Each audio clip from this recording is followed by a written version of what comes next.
یہ آرزو نہیں کہ دعائیں ہزار دو،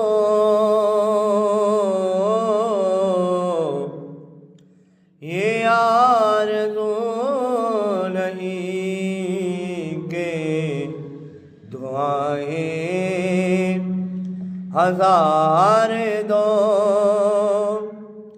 یہ آرزو نہیں کہ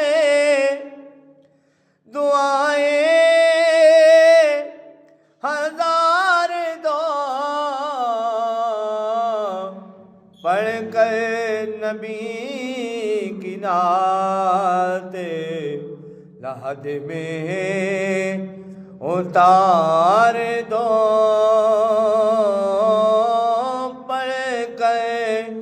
نبی کی نعت لحد میں اتار دو، دیکھا بھی ابھی ہے نظر نے جمال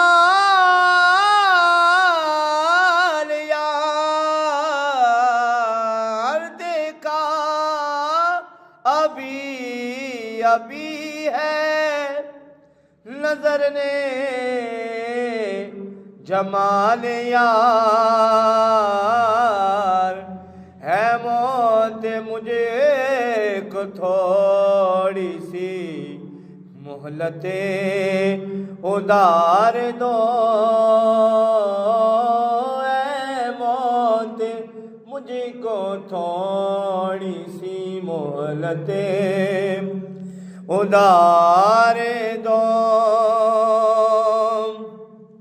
سنتے ہیں جا کنی کا ہے لمحہ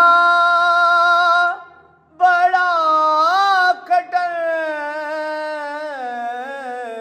سنتے ہیں جا کنی کا ہے لمحہ بڑا کھٹر، لے کر نبی کا نام یہ لمحہ گزار دو، لے کر نبی کا نام یہ لمحہ گزار دو، یہ جان بھی ظہوری نبی کے تو فیل ہے،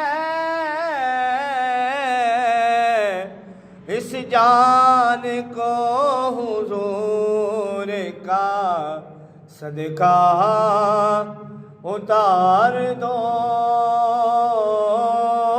یہ آرزو نہیں کہ دعائیں ہزار دو،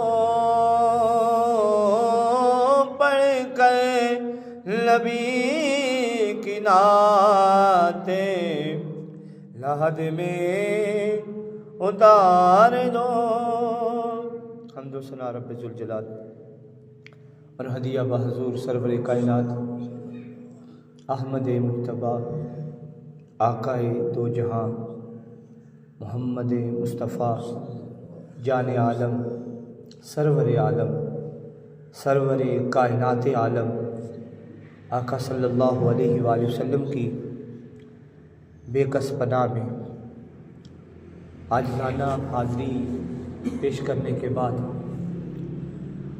حضرات گرامی، میں نے جو آپ کے سامنے آیا کریمہ پڑھنے کا شرف حاصل کیا، یہ پارہ نمبر 15 ہے، سورہ بنی اسرائیل ہے اور اس کی آیت نمبر 23 ہے۔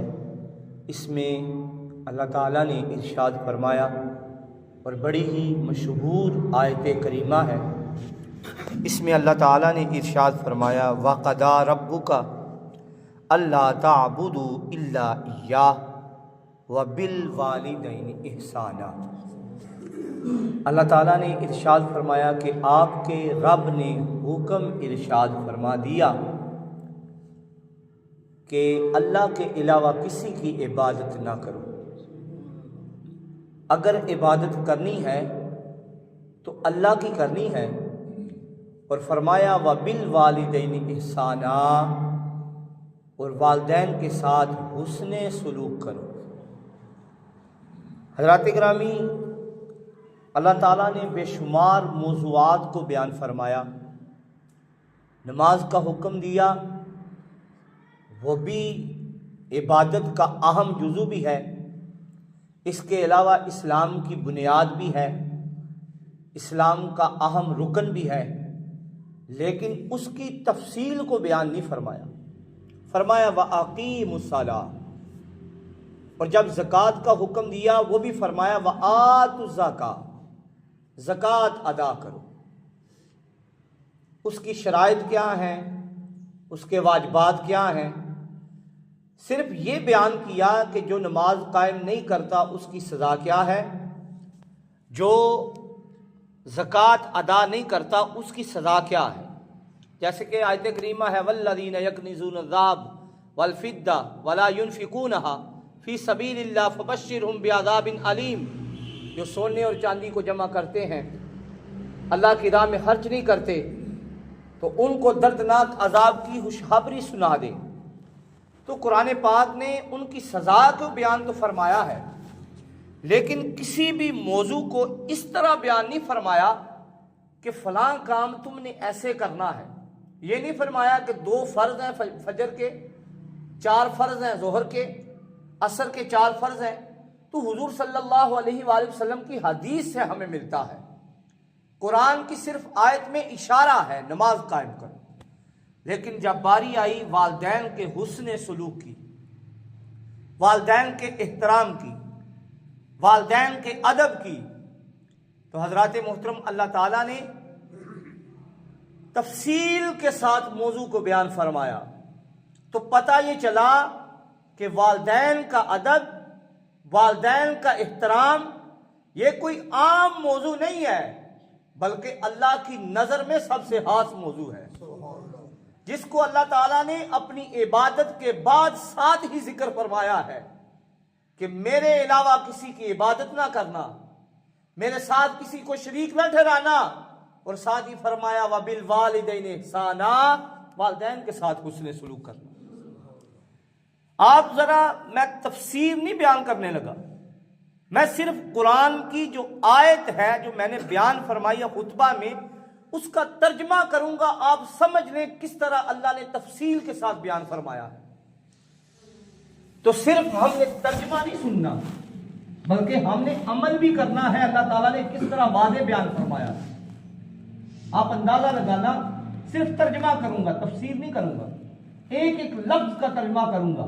وَقَضَىٰ، آپ کے رب نے حکم ارشاد فرما دیا اللہ تعبدوا الا ایاہ وَبِالْوَالِدَيْنِ اِحْسَانًا، والدین کے ساتھ حسن سلوک۔ آگے فرمایا اِمَّا يَبْلُغَنَّ، والدین کے ساتھ حسن سلوک کس طرح کرنا ہے؟ ہاں، حدیث مبارکہ تو موجود ہے، لیکن اللہ تعالیٰ نے قرآن پاک میں بھی تفصیل کے ساتھ ذکر فرما دیا۔ اِمَّا يَبْلُغَنَّ، جب وہ پہنچ جائیں، عِندَكَ الْكِبَرَ، بڑھاپے میں۔ خاص کر اللہ تعالیٰ نے والدین کی جو عمر ہے بڑھاپے والی، نوجوانی میں انسان محنت بھی کرتا ہے، مشقت بھی کرتا ہے، اولاد کے لیے کماتا بھی ہے، تو والدین کے لیے سب سے جو مشکل ترین عمر ہے وہ ہے بڑھاپے۔ اب اولاد کی باری ہے، اب اولاد کی باری ہے، تو اللہ تعالیٰ نے اسی وقت کو بیان فرمایا اِمَّا يَبْلُغَنَّ عِندَكَ الْكِبَرَ، جب وہ بڑھاپے کو پہنچ جائے، احدہما، دونوں میں سے ایک پہنچ جائے، او کلاہما، یا دونوں پہنچ جائیں، فرمایا فلا تقل لہما اف، اللہ اکبر، فرمایا ان کے سامنے تم نے اف تک نہیں کہنی۔ سامعین عزیز شام، والدین جب بڑھاپے کی عمر کو پہنچتے ہیں تو کچھ کہتے بھی ہیں، تو اللہ تعالیٰ نے واضح طور پہ فرما دیا. یہ ہو سکتا ہے کہ بیٹے کی مرضی کی چیزیں باپ پورے کر دے، آپ آگے سے اف کہیں. ایسے نہیں ہوتا. جب والدین کی طرف سے ایسے واقعہ رونما ہو جو آپ کو ناگوار گزرے تب بھی اف کی جاتی ہے، تو اللہ تعالیٰ نے اس اف سے بھی منع فرما دیا. آگے سے جھڑکنا، آگے سے گالی دینا، آگے سے کچھ کہنا، یہ تو بڑی دور کی بات ہے. اللہ تعالیٰ نے فرمایا اف تک نہیں کہنی. اف ولا تنہرہما، انہیں جھڑکنا نہیں ہے. وَقُلْ لَهُمَا قَوْلًا كَرِيمًا، اور جب بھی والدین سے بات کرنی ہے بڑے نرم لہجے میں بات کرنی. تم نے جب بھی بات کرنی ہے بڑے کرم والے لہجے میں، پیار والے لہجے میں بات کرنی ہے. وَاخْفِضْ لَهُمَا جَنَاحَ الذُّلِّ مِنَ الرَّحْمَةِ، اللہ تعالیٰ کا دیکھے، قرآن پاک کا اسلوب دیکھے. فرمایا جب تمہارے پاس والدین آئیں تو اپنے رحمت والے پروں کو بچھا دو، یعنی ان کے ساتھ نہایت شفقت سے پیش آیا کرو. وَقُلْ رَبِّ ارْحَمْهُمَا كَمَا رَبَّيَانِي صَغِيرًا، اور کہا کرو وَقُلْ رَبِّ ارْحَمْهُمَا كَمَا رَبَّيَانِي صَغِيرًا، اے ہمارے رب ان پر رحم فرما، والدین پر، جس طرح انہوں نے ہم پر بچپن میں رحم کیا تھا، جس طرح انہوں نے ہمیں بغیر لالچ کے، بغیر کسی طمع کے، بغیر کسی وجہ کے ہمارے ساتھ بچپن میں پیار کیا، ہمیں پروان چڑھایا، اسی طرح آج بھی ان پہ رحم فرما.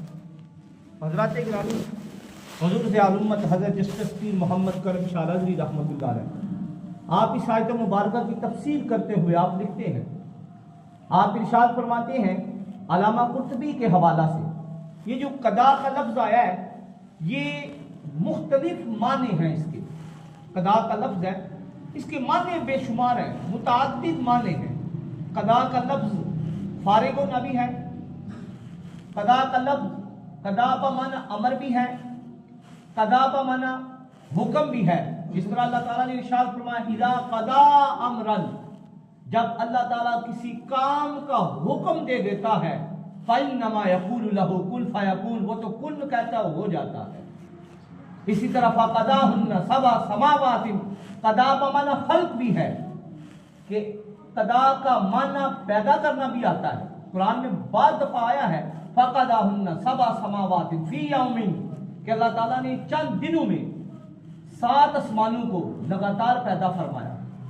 تو یہ فقضاهن جو آیا ہے یہ خلق کے معنی میں بھی آیا ہے، پیدا کرنے کے معنی میں بھی آیا ہے.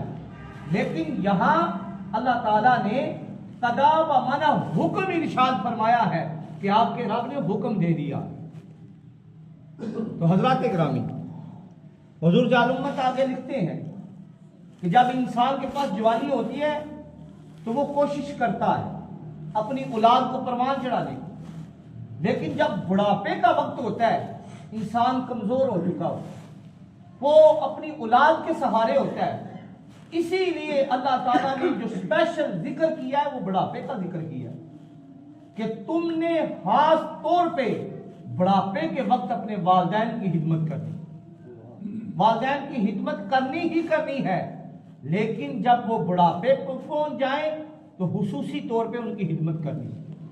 حضور نبی مکرم صلی اللہ علیہ وآلہ وسلم کی حدیث مبارکہ ہے، آقا صلی اللہ علیہ وآلہ وسلم نے ارشاد فرمایا، حضرت ابو بکر سے رضی اللہ عنہ سے راوی ہے، آپ فرماتے ہیں حضور صلی اللہ علیہ وآلہ وسلم نے ارشاد فرمایا کہ اللہ تعالیٰ اپنی مخلوق کے تمام گناہوں کو معاف فرما دے گا سوائے ایک گناہ کے.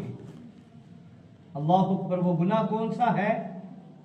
حضور نے فرمایا جو بندہ والدین کا نافرمان ہوگا اللہ تعالیٰ اسے دنیا میں بھی سزا دے گا، آخرت میں بھی سزا دے گا.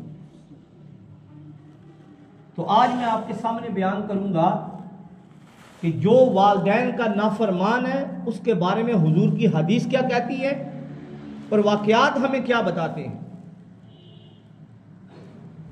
بڑا ہی مشہور ایک واقعہ بیان فرمایا جاتا ہے کہ ایک نوجوان تھا، اس کی ماں جب بھی اسے اٹھاتی تھی صبح کے وقت جب نماز کے لیے اٹھاتی وہ آگے سے کہتا کہ ماں کس طرح گدے کی طرح آوازیں لگا رہی. جب بھی ماں یہ آواز لگاتی تو یہ واقعہ بیان کیا جاتا ہے، جب بھی ماں اسے پکارتی وہ یہی کہتا، اور یہ حقیقت کا مسئلہ ہے، حقیقت کا واقعہ ہے. جب بھی ماں اسے پکارتی وہ آگے سے نوجوان یہ کہتا کہ ماں تو کس طرح گدے کی طرح آوازیں لگاتی ہے. حضرات گرامی وقت گزرتا گیا، وہ نوجوان جو ہے چند دنوں کے بعد فوت ہو گیا، اس دنیا سے چلا گیا. لوگوں نے کیا دیکھا، اس کی قبر سے جس طرح گدا جو ہے رینگتا ہے، آوازیں لگاتا ہے، اسی طرح کی آوازیں آ رہی ہیں. لوگوں نے دیکھا کہاں سے آواز آ رہی ہے، دیکھا قبرستان سے آواز آ رہی ہے. جب قبر کے پاس گئے، اسی نوجوان کی قبر تھی، تو لوگ چلتے ہوئے اس کے ماں کے پاس آتے، ماں کے پاس آ کر پوچھتے ہیں کہ بتا تیرے بچے کا عمل کیا تھا. وہ یہ آگے سے کہتی ہے کہ جب میں اپنے بچے کو صبح کے وقت نماز کے لیے اٹھاتی تھی، میرا بچہ آگے سے یہ کہتا تھا کہ ماں تو کس طرح گدے کی طرح آوازیں لگا رہی ہے. استغفر اللہ. تو دیکھیں اللہ تعالیٰ نے جب وہ اس دنیا سے گیا تو اس کو سزا ہی یہ دے دی، وہ جب تک قیامت برپا نہیں ہوتی وہ گدے کی طرح رینگتا رہے. اسی طرح ایک اسماعیل نامی نوجوان گزرا ہے، اس نے یہ واقعہ بیان فرمایا. وہ کہتا ہے نیشا پور ہمارا گاؤں تھا، اس کے ساتھ ہی چند قدموں پہ ایک گاؤں تھا. وہاں کیا ایک واقعہ ہے، وہاں کی ایک بیوہ خاتون تھی. تو اس کا ایک چھوٹا سا بچہ تھا. اس نے بڑی مشقت کے ساتھ، محنت کے ساتھ اپنے بچے کو پروان چڑھایا، بڑا کیا. جب اس کا بچہ بڑا ہو جاتا ہے، وہ جو بیوہ خاتون تھی وہ دن کے وقت کام کرتی تھی، پورا دن محنت مشقت کیا کرتی تھی. جب وہ بچے کا پیٹ پال کر بڑا کرتی ہے، بچے کو نوجوان کرتی ہے. حضرات اکرامی آج ہم بھی نوجوان ہیں، یہ نہ ہو ہم پورا دن کام بھی کریں اور والدین کو نافرمانیاں بھی کریں، والدین کو گالیاں بھی نکالیں. تو یہ ہماری بھی کہانی ہے. ہم میں سے بھی کتنے لوگ ہیں جو والدین کی نافرمانی کیا کرتے ہیں، ہم میں سے بھی کتنے لوگ ہیں جو ایسا ہی کیا کرتے ہیں. آپ دیکھیں وہ بچہ جو ہے، اس کا بچہ نوجوان ہو جاتا ہے، جوان ہوا، وہ بھی کام پہ لگ گیا، پورا دن وہ بھی محنت مشقت کرتا. والدہ بوڑھی ہو چکی تھی لیکن پھر بھی وہ کام کیا کرتی تھی. ایک دن وہ بیمار ہو گئی، کام سے واپس آتی ہے، گھر آتی ہے، آ کر سو جاتی ہے. بچہ شام کے وقت آتا ہے، کیا دیکھتا ہے والدہ سوئی ہوئی ہے. والدہ سے آ کر کھانے کا مطالبہ کرتا ہے. والدہ کہتی ہے بیٹا میں بیمار ہوں، تھوڑی دیر کے بعد تمہارے لیے کھانا بناتی. جب بچے نے یہ سنا کہ میری ماں نے ابھی تک کھانا نہیں بنایا، آج ہمارے نوجوان کا المیہ ہی یہی ہے. ہمارے نوجوان جو ہیں وہ والدین کی نافرمانی کیا کرتے ہیں. حضرات اکرامی جب اس نے یہ سنا، اس نے نہیں دیکھا کہ میری ماں نے کتنی مشقت سے میرے باپ کے جانے کے بعد مجھے بڑا کیا. اس نے جوتا اتارا اور ماں کو مارنا شروع کر دیا. اب ماں نے جب جوتے کھائے، ماں پریشانی کے عالم میں اللہ کی بارگاہ میں التجا کرتی ہے، اللہ کی بارگاہ میں عرض کرتی ہے باری تعالیٰ میں نے اس لیے اس بچے کو جوان کیا تھا، یہ دن دیکھنے تھے میں نے. اس نے اللہ کی بارگاہ میں التجا کی، باری تعالیٰ مجھے اٹھا لے، مجھے اپنے پاس بلا لے. چند دن گزرے تھے، وہ جو ماں تھی وہ اس دنیا سے چلی جاتی ہے. اب بچے کو اللہ نے دنیا میں کیا سزا دی؟ اللہ تعالیٰ نے ارشاد فرمایا ہے وَقَضَىٰ رَبُّكَ أَلَّا تَعْبُدُوا إِلَّا إِيَّاهُ وَبِالْوَالِدَيْنِ إِحْسَانًا. والدین کے ساتھ حسن سلوک کیا. اور حضور کی حدیث بھی ہمیں یہ بتاتی ہے کہ اللہ تعالیٰ نے ارشاد فرمایا کہ دنیا میں جو بندہ بھی جو عمل کرے گا اس کا وہ گناہ تو معاف ہو سکتا ہے، لیکن والدین کا جو نافرمان ہے اس کا گناہ معاف نہیں ہو سکتا. وہ والدین سے ہی معافی مانگنی پڑے گی. تو حضرات گرامی، والدہ اس دنیا سے چلی گئی. اب چند دنوں کے بعد والدہ اس دنیا سے چلی گئی، وہ تنہا ہو گیا. اللہ تعالیٰ نے کی طرف سے اس پہ ایک بیماری آتی ہے، ایک چھوٹا سا جو متعدی بیماری ہوتی ہے، اس کے جسم کے ایک ٹانگ پہ ایک دانہ نکلتا ہے. دانہ جو ہے زہر کی شکل اختیار کر دیتا ہے، اور اتنا وہ مرض بڑھتا ہے کہ ڈاکٹر یہ کہہ دیتے ہیں اس کی پوری ٹانگ ضائع ہو گئی. اب وہ رینگتے ہوئے جدھر بھی جاتا ہے رینگتے ہوئے جاتا ہے، اپنے آپ کو گھسیٹ کر جاتا ہے، اور جب بھی کوئی بندہ اسے ملتا ان سے یہی کہتا کہ یہ جو مجھے سزا ملی ہے یہ اسی وجہ سے ملی ہے کہ میں والدہ کی نافرمانی کیا کرتا. اب اتنی اس کے پاس سے اس جسم سے بدبو آنے لگی، لوگوں نے اس کا ساتھ چھوڑ دیا. تو اسی لیے تو کسی شاعر نے کیا خوب کہا ہے کہ حج اکبر دا ملے ثواب اس نال پیار نال جو مان تکدا ہے. راضی رب رسول دی ہے تو راضی جیڑا بھی مانو رکھدا ہے، اور راضی ہو کے ماں جے ہاتھ چک لوے پھر انہوں رب بھی موڑ نہ سکدا ہے.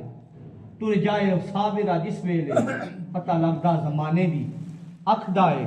حضور صلی اللہ علیہ وآلہ وسلم کی حدیث مبارکہ ہے، آقا صلی اللہ علیہ وآلہ وسلم نے ارشاد فرمایا 3 لوگ ایسے ہوں گے قیامت کے دن. حضرت ابو ذر غفاری رضی اللہ عنہ آپ سے مروی ہے، حضور نے فرمایا 3 لوگ ایسے ہوں گے قیامت کے دن جو نہ تو جنت کی خوشبو پائیں گے، نہ ہی جنت میں داخل ہوئیں گے، اور نہ ہی اللہ تعالیٰ ان سے کلام فرمائے گا. وہ 3 بد نصیب لوگ ہیں حضور نے فرمایا. اور سب سے پہلا جو بد نصیب بندہ ہے جس کے بارے میں حضور نے فرمایا وہ والدین کا نافرمان ہے. دوسرے نمبر پہ فرمایا وہ شراب پیا کرتا تھا. تیسرے نمبر پہ فرمایا وہ بندہ جب کسی پہ احسان کرتا تو احسان کو جتلایا کرتا تھا. جیسے ہم کسی پہ احسان کریں تو لوگوں کی مجلسوں میں جا کر کہتے ہیں میں نے فلاں کسی بندے پہ احسان کیا. اسی طرح حضور کی ایک اور حدیث مبارکہ ہے، آقا صلی اللہ علیہ وآلہ وسلم نے ارشاد فرمایا کیا لوگوں اس بندے کی ہاتھ ناقلود ہو، اس بندہ وہ بندہ بدبخت ہوا، وہ بندہ تباہ و برباد ہوا. صحابہ نے عرض کی یا رسول اللہ کون سا بندہ؟ آقا صلی اللہ علیہ وآلہ وسلم نے فرمایا جس نے والدین کو پایا اور ان کی خدمت کر کے جنت کو حاصل نہ کر سکا.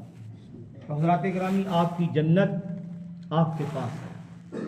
آج آپ کے پاس موقع ہے، والدین کی فرما برداری کیجیے، والدین کی خدمت کیجیے، ان کا ادب کیجیے، ان کا احترام کیجیے. سب سے بڑی جنت آپ کے پاس ہے. حضور کی حدیث ہے والد کے بارے میں، حضور صلی اللہ علیہ وآلہ وسلم نے فرمایا والد کی رضا میں اللہ کی رضا ہے. اگر والد ناراض ہو جائے تو سمجھو اللہ ناراض ہو گیا. والد کی رضا میں اللہ کی رضا. ایک حدیث میں آتا ہے حضور نے فرمایا کہ یہ جو والد ہے یہ جنت کا درمیانی دروازہ ہے، چاہے تو اس کو اکھاڑ دے چاہے تو اس کی حفاظت کر. تو اللہ تعالیٰ ہمیں والدین کی فرما برداری کرنے کی توفیق عطا فرمائے، کیونکہ گود ماں دی یہ دستگاہ پہلی ایتھو زندگی دا نصب این بندا ہے، ایتھو داتا حاجہ فرید بن کے دکھی دلاں دے واسطے چین بندا ہے. شرم و حیا دی ماں جے ہووے پہ کر پھر پتر بھی غوثے ثقلین بندا ہے. سیدہ خاتون جنت جماعت ہووے صابر پھر لال بھی صحیح حسین بندا ہے. اللہ تعالیٰ ہمیں نیک اعمال کرنے کی اور والدین کی فرما برداری کرنے کی توفیق عطا فرمائے. وآخر دعوانا ان الحمدللہ رب العالمین. جن احباب نے سن کے ادا فرمانی ہے سن کے ادا فرما لیں، ساتھ ہی اپنی صفوں کو درست فرما لیں.